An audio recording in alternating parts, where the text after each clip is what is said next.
Les instruments de musique africains. Les instruments de musique africains sont fascinants et variés. Ils sont souvent classés en 4 grandes familles: cordophone, instruments à cordes; aérophone, instruments à vent; membranophone, instruments à membrane, c'est-à-dire les tambours; idiophone, instruments qui produisent du son par leur propre matière.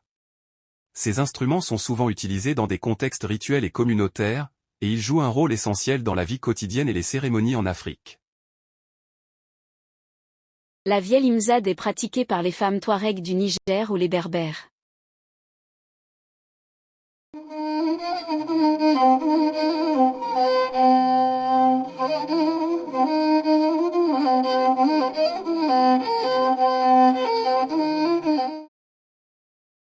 La kora est une harpe-luth à 21 cordes utilisée principalement en Afrique de l'Ouest, dans des pays comme le Mali, le Sénégal et la Gambie.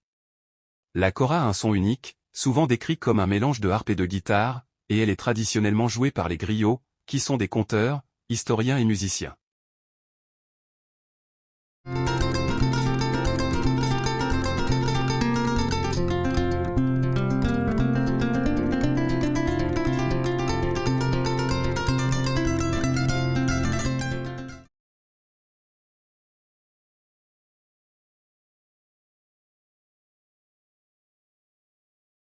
Le nom de cette flûte provient de la plante appelée tamba avec laquelle elle est fabriquée traditionnellement par les bergers Peuls, un peuple d'Afrique d'Ouest.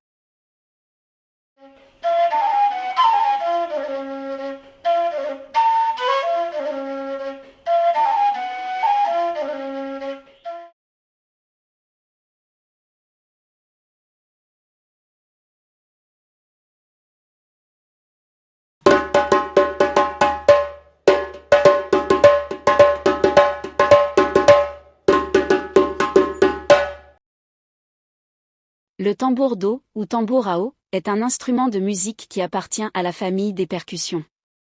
Il utilise l'eau pour produire des sons. Le tambour est composé d'un récipient rempli d'eau sur laquelle flotte une calebasse qui est frappée.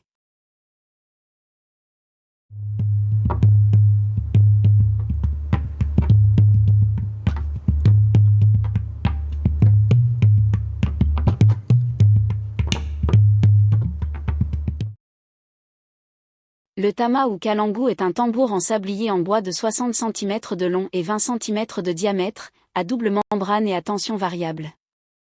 Les peaux sont maintenues au moyen de cerclage, mais elles sont accordées et tendues au moyen d'un laçage de cordes. Le son produit par un tama peut être régulé très finement, à tel point que l'on dit qu'il parle. Le joueur de tama place l'instrument sous son aisselle et le frappe avec une baguette courbée de différentes manières en variant la pression sur les cordes qui tendent la peau, provoquant des sons complexes. Cette complexité sonore s'apparente à certaines langues tonales africaines.